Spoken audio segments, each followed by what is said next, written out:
Here's a question for you. What happens when the population outstrips productivity? When there isn't enough food to go around? Well, we know what happens because it's happened before in various parts of the world. Paul Ehrlich, in his book The Population Bomb, wrote, "The battle to feed all of humanity is over. In the 1970s, the world will undergo famines. Hundreds of millions of people are going to starve to death in spite of any crash programs embarked upon now." And a newsletter I received from the Environmental Fund quotes William Malloy, professor of anthropology at the University of Wyoming, who says the specter of overpopulation is once again threatening the people of the remote Pacific island, Easter Island. Back in the late 17th century, when the island's population outstripped its productivity, the devastation of war interrupted food production. The established religious aristocracy lost its essentially magical control, and the people degenerated into mutually hostile bands controlled by war leaders. The hitherto efficient economic equilibrium disintegrated. Crops were burned and farmers prevented from cultivating in safety. Cannibalism now became a practical activity, and people were hunted for food. Professor Malloy says what happens on Easter Island in the 17th century may be about to happen again. Since 1877, the island's population has been increasing at the annual rate of 5%.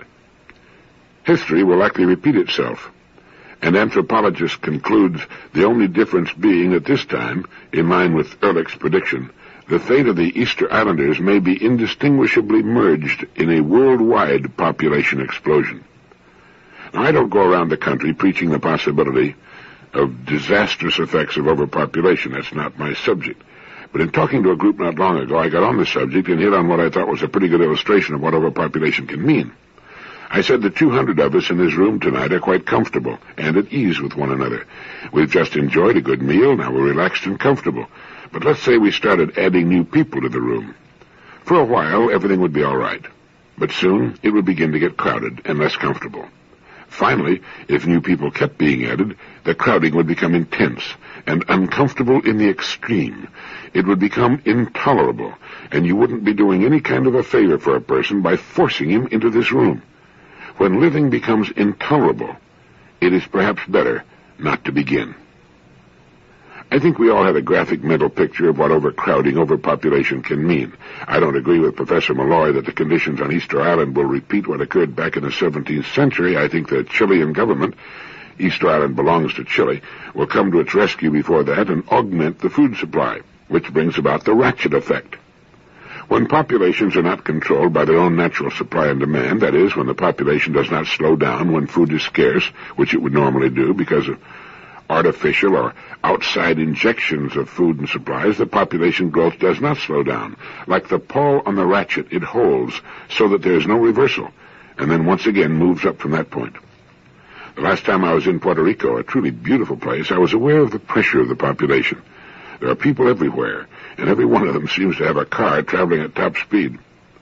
Well, according to this same newsletter, the birth rate in Puerto Rico is higher than that of the United States, but its death rate is lower, believe it or not. In fact, we're in 40th place in the death rate.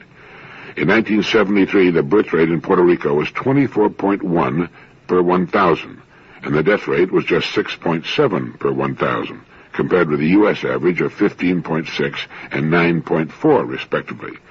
By next year, it's estimated that approximately 60% of Puerto Rico's population will be under age 25, of which one-third will be less than 13.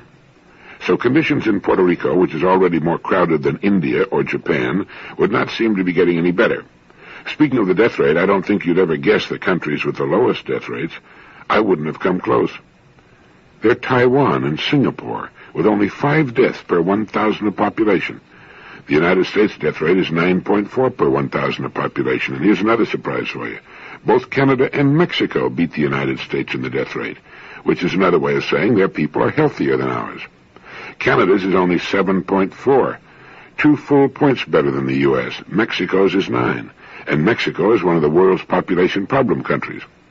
We were also beat out by such places as Singapore, Japan, Hong Kong, Fiji, Kuwait, Israel. Lebanon's is only 5, one of the best on earth. Angola in Central Africa is worse, a death rate of 30 per 1,000 of population. You might be faintly surprised to learn that places like the Bahamas also beat the United States, as does Guadeloupe, Jamaica, Martinique, Trinidad, and Tobago. The Netherlands Antilles is just 6, well below ours, and Cuba also reports a figure of 6 per thousand. Almost makes you want to go live in the Caribbean, doesn't it? Beautiful climate, easygoing lifestyle, and very low death rate. Makes you think that maybe the death rate is affected by such things as climate and lifestyle, which it undoubtedly is. Cyprus beats us too, as do Russia, Yugoslavia, Spain, Greece, and Albania. New Zealand and Australia beat us too. But we beat Denmark, Ireland, Norway, Sweden, and the United Kingdom. England has a death rate of 12, quite high. My old friend Gary Wyron could tell us all about our poor showing in the death rate statistics. My guess would be that our relatively high death rate, 9.4, isn't high. It's just higher than 40-some other countries. And I don't know why we can't lead in that important department, too. My guess would be that there are 2 culprits at work here. One is easy living, not enough exercise, and the other would be poor diet and overeating. Millions upon millions of young Americans have been raised on a diet of soft drinks and French fries, and they're certainly not going to help us improve in the death rate statistics. In fact, our rate will probably worsen. When you have young mothers who as teenagers lived on French fries and soft drinks, you can't expect them to educate their own children on good nutritional habits. Add to that the fact that we don't walk anymore, that we tend to soften to death, and develop physiques like polyethylene bags filled with chicken fat, and you can begin to understand why the richest country on earth is more than 40 places down the line when it comes to our mortality rate. I remember reading somewhere that Americans eat 97% more food than they require for good nutrition. It would appear that that sort of condition, while much to be desired, has much the same effect on mortality rates that a significant shortfall of food would have. William C. Paddock, a consultant in tropical agriculture, in a letter to the editor of the Washington Post in May of '74, wrote, "Sooner or later, we must realize that we have already lost the race to balance food production and population growth. We thought we could win it during the last decade. From 1962 to 1972, the United States shipped $14 billion in food aid to Africa, Asia, and Latin America. This goodness on our part, justified by bureaucratic assurances that our government would somehow or other pressure these areas to produce more food and fewer children, has in no way minimized the threat of famine at the present time. In other words, the world is less able to cope with a food crisis today than it was before the massive outpouring of food aid. That's because of the ratchet effect I mentioned earlier." In a recent issue of Manus, October 16, 1974, Norman Podritz, the editor of Commentary, is quoted. He wrote, "I believe that issues exist.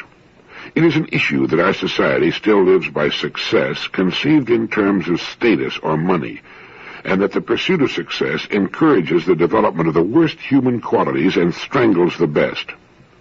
It is an issue that the curiosity of our children wastes away daily in the schools.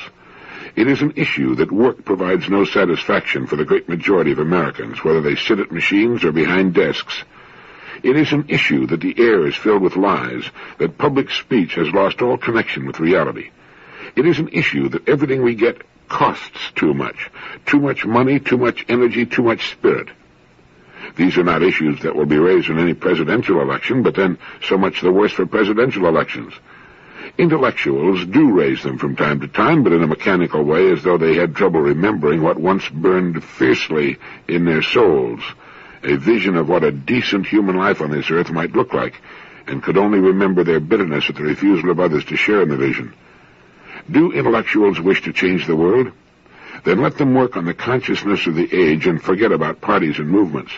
Let them attend to their dreams of the good life and the good society, he writes, while others fret about pushing bills through Congress or winning votes in elections. Well, the editors of Manus say that this is an order of conviction which is immediately acceptable at one level of understanding, yet fades and is forgotten when we turn to so-called practical matters.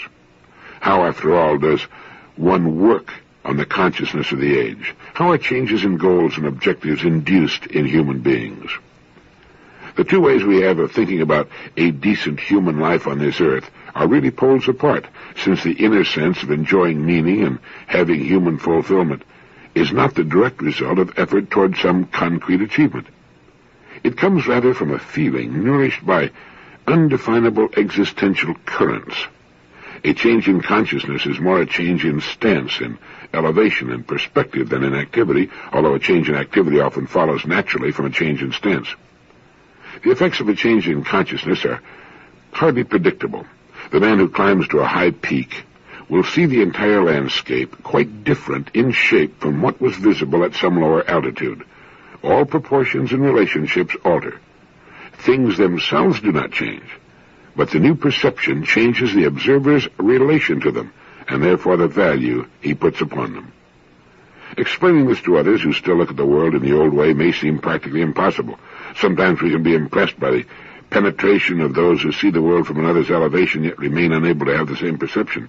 Freud once warned his followers that one poet's or philosopher's insight was worth more than a carload of sociologists and their camp followers. But neither he nor anyone else has explained how such insights can be translated into common understanding. Yet this was what Norman Podritz was in effect demanding. Not much else matters, he said, if there is no fundamental change in the way people view themselves and their life goals and undertakings. In what mysterious motivation do such changes originate?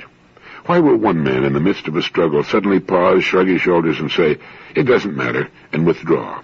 And why will another, drifting through the motions of a mediocre career, one day seize the reins of decision and set out in an entirely different direction?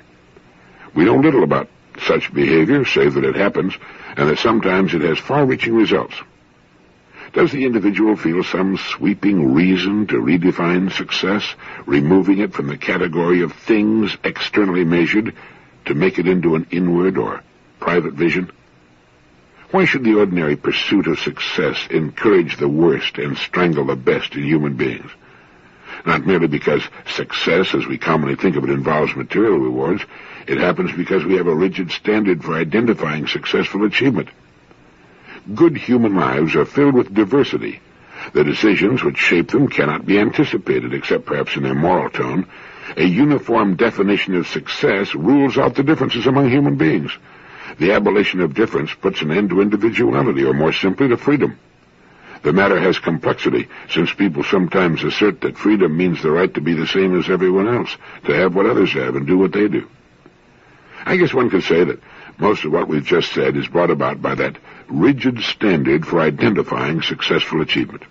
When we think of success in this country, we think of the country club or the yacht club, of fine homes on shaded, well-cared-for avenues, of quiet, luxurious automobiles, foreign travel, leisure, fine clothes. It's this uniform definition of success that causes much of the problem. 90%, perhaps 99% of the people aren't going to live in that kind of setting.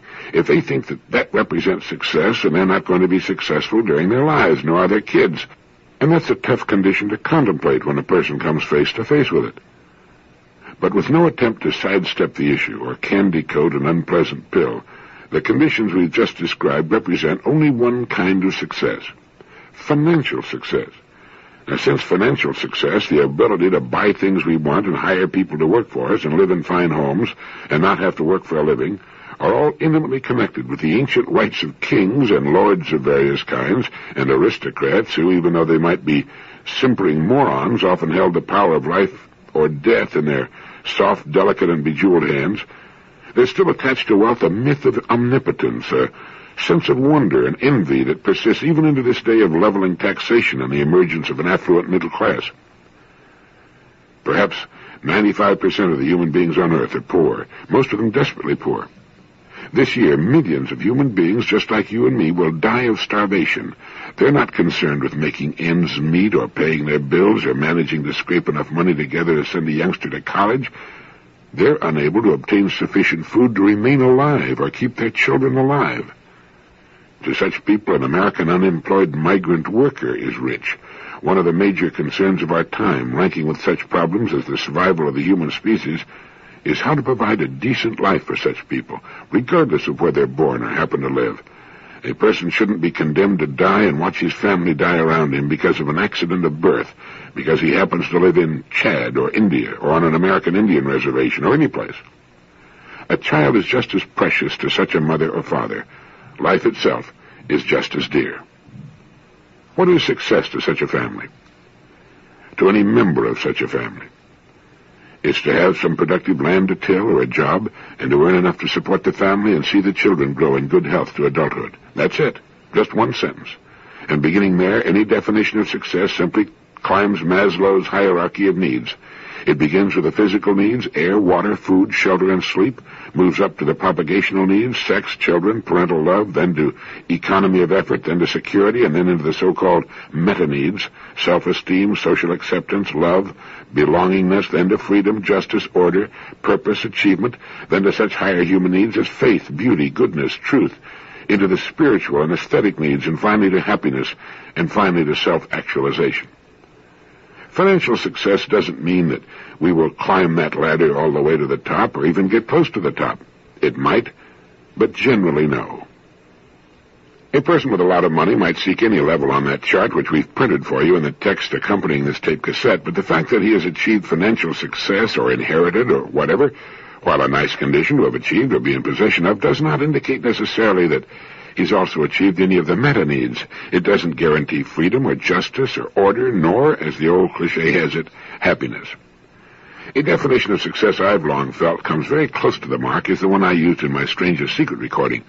Success is the progressive realization of a worthy ideal. It means that we are successful, and incidentally happiest, when we're moving towards something we want to bring about, especially when that something is worthy of us as persons, as members of the human race. I can conceive of a person working toward a worthy ideal and still being unhappy because of incidents or conditions in his life, the death of a loved one, the breaking up of his or her marriage, physical conditions, but it still holds together, I think, as a definition of success. It will apply to the starving as well as the most affluent. It will apply to people in every walk of life, to the young and the old. It has nothing to do with IQ or degree of education or place of birth. It simply means that the successful person is that person who has an ideal in his mind toward which he's moving. It doesn't mean he'll ever reach it. We are seldom completely satisfied with our work, whether it's a novel, a piece of music, or an end table. But in moving toward that ideal, whatever it is, we achieve a great deal. We achieve a sizable measure of our goal. Quite often we do reach it, as the child moves toward completing his education, or we marry the person we want to marry, or manage to reach the income we've set for ourselves. People with goals tend to achieve them. It's self-fulfilling prophecy, something we see about us every day of our lives. But the higher we reach on Maslow's hierarchy of needs, the more difficult the achievement becomes. These achievements move into the realm of divergent problems, problems we simply live with and never truly solve in the sense that we can solve simpler problems. But that's good. We don't want to completely solve all of our problems, achieve completely all of our aspirations, then we'd have nothing more toward which to move and grow. As Candide tells us, we need to cultivate our garden. The need to work in a garden never ends. It is never complete, never finished. David McCord, the poet and essayist, in a commencement address at Colby College, Waterville, Maine, had something to say on how to make a good book really your own. He said, "I've never forgotten the excitement of that moment when I learned how to make a book utterly my own, not yours or the next fellow's, but mine. Wherefore today, some thousands of volumes and many years later, I say to you, begin to build your personal library now. Not the family library, not a library of sets unopened, uncut, and unread, but an intimate library, a library as close to you as your clothes, your watch, or your car. In a few years' time, this alter ego collection will number 50 or 100 or several hundred volumes, totally a part of you. Great books," said E.M. Forster, "make you feel small in the right way.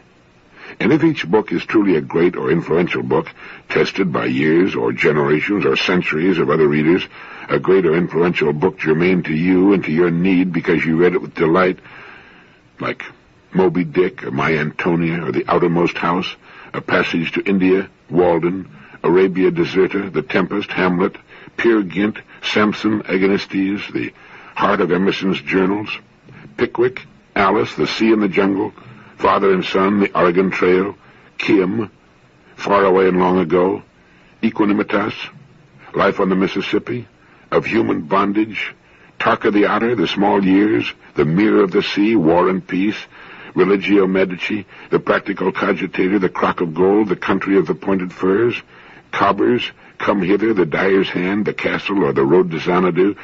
Well, then I say, your correspondence, your papers, reports, articles, recommendations, everything you write will reflect possession of this body of knowledge, pursuit of style, and effortless reference. The book of quotations has not been made that will hold a candle to what you carry in your head as far as you're concerned. For what you will carry in your head will be the flavor of good writing. Your everyday speech will have taken on a hue and a quality above that of your friends and colleagues. Now, I'm not talking miracles, I'm talking facts. For example, as your daily intake of mail increases over a decade, and you will wish it would not, you will find, as I have found, that it is a lucky morning when one unfolded letter rests on the top of the pile because it is flawless in composition, correct in punctuation, original in voice, engaging in tone, compelling by enthusiasm, yet dismaying in the thought that you have not the wit to answer it in kind. But when you have answered it, have cheerfully sweated over every paragraph, you will be cheerfully surprised to discover that reading with a pencil has taught you the truth of what Mark Twain observed somewhat ahead of us. The difference between the right word and the nearly right word is the difference between lightning and lightning bug. Dr. Robert B. Greenough, the cancer surgeon, once received the perfect bread-and-butter letter after a house party he'd given on Cape Cod. "Dear Bob," wrote Mr. C.F. Weed, a graduate of Trinity College, "some parties deserve a letter, some don't. Yours does. Here's mine." Well, these are the right words. They're not rude words, and not one of them can be deleted. Right words also are these from another source. If ever I can do anything to help you, hesitate to ask me. One thing more. I advocate what Professor Reuben Brower of Harvard proposes in a book called In Defense of Reading.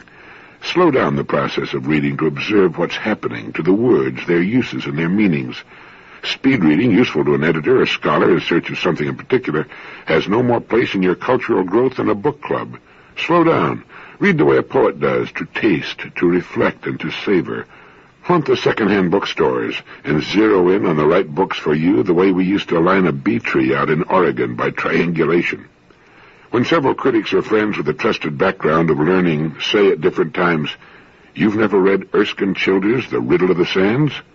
Well, go out and find it. I'm no sailor of small boats, but that's precisely how I came upon The Riddle of the Sands, as you may also, a breathtaking adventure with this classic in its field. Be not otitious, living on one book. Be alert in your diversity. At the beginning of his essay, David McCord writes, "Many of you have surely noticed in your reading in the past few months an increasing use of the word autodidact. Without going to the dictionary, where you may not find it anyway, you can guess that it means a person self-teaching or self-taught. Now Lincoln, Darwin, Edison, Bell, Burbank, Franklin, Whitman, Edward Lear, Winslow Homer, Mark Twain, Henry Ford, and Ernest Hemingway were autodidacts. Not one of them went to college.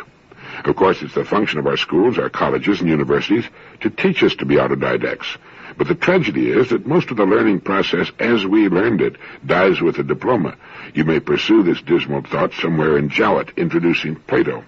He wrote, "The want of energy is one of the main reasons why so few persons continue to improve in later years. They have not this will and do not know the way. They never try an experiment or look up a point of interest for themselves. They make no sacrifices for the sake of knowledge. Hardly anyone keeps up his interest in knowledge throughout a whole life." The most appalling phase of this indictment is, of course, the crass indifference of the average U.S. citizen toward the English language, the speaking, reading, and writing of the richest, most sonorous, poetic, searching, and rewarding of all tongues west of Babel. Shakespeare's universal language, the one language which circles the globe, the one language which people born in France, Germany, Holland, Denmark, China, Japan, Brazil, and India, as I have heard them, often handle with a grace, command, and reverence enough to shame us. My friend Zhang Yi, the self-styled silent traveler, for example, or Vladimir Nabokov, or Professor Kozo Tada of the University of Tokyo, of the late Isaac Dinesen of Denmark, one of the great stylists of our time, whose voice I've heard on records. I do not ask why this is so, but I do ask why the self-teaching instinct in us, so strong when we're learning to play baseball, collect stamps, skin dive, ski, or reassemble a gasoline engine, fails to focus in our riper years on what can give delight and distinction and explicit power to our speech, our writing, our reading, and so infinitely more important, to the art and spiritual enjoyment of living, which means you and me. Or wanting for this, just why the autodidact in us fails to focus on our language as a simple tool, the mastery of which has proved itself for centuries an asset beyond price in business, industry, the professions, in marriage, parenthood, and in the daily commerce and noble merchantry, as John Buchan said, of our so-called civilization. The autodidact in the poet does not fail him. Great poetry, good poetry, is free of jargon. Poets know, as Emerson said, that every word was once a poem. They read aloud to themselves. They hear as well as see. They have an ear for tone and overtone, else they are not poets. They flush the cuckoo adjective out of the nest of nouns and verbs. They seek exactness out of inexactness. They hear their own echoes, all words disastrously repeated, and eliminate them. They loathe and avoid the cliché. No problem. That's the way the ball bounces. Let's face it. Get with it. That's what you think. You can say that again. As a matter of fact, no kidding. Let me put it this way. They choose the muscular metaphor above the weaker simile. Something is, not something is like. Up from India glances the silver sail of dawn, which is Houseman. The smell of liver and bacon sidled into the street with onions on its breath, which is Dylan Thomas. Poets are masters of precision, the précis. Every poet worth his salt gets the essential shiver down the backbone at sight or sound of the inevitable distilled in the alembic. I have seen old ships sail like swans asleep beyond the village which men still call Tyre. When I was an undergraduate, uneasy in determination to become a physicist, I took very lightly the solemn counsel of Professor Charles T. Copeland, Copey of Calais, Maine, that reading poetry and trying one's hand with poetry was the best and, for many people, the only way to learn to write responsible, respectable, persuasive prose. By the time I reached the graduate school and was listening to Professor John Livingston Lowes at the peak of his power in that vast and thrilling study of Coleridge, which he subsequently called The Road to Xanadu, I knew that Copey was right. But if poetry was important, so was poetic prose itself. Professor Lowes was a stylist with a powerful sense of drama and detection.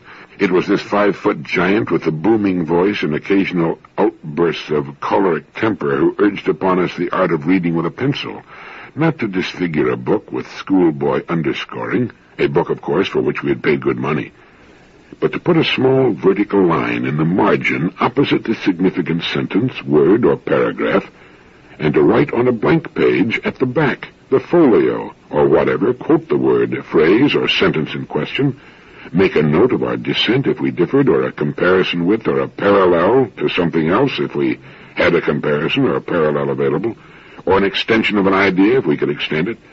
A page or two of such notes, and the heart of the volume is yours forever.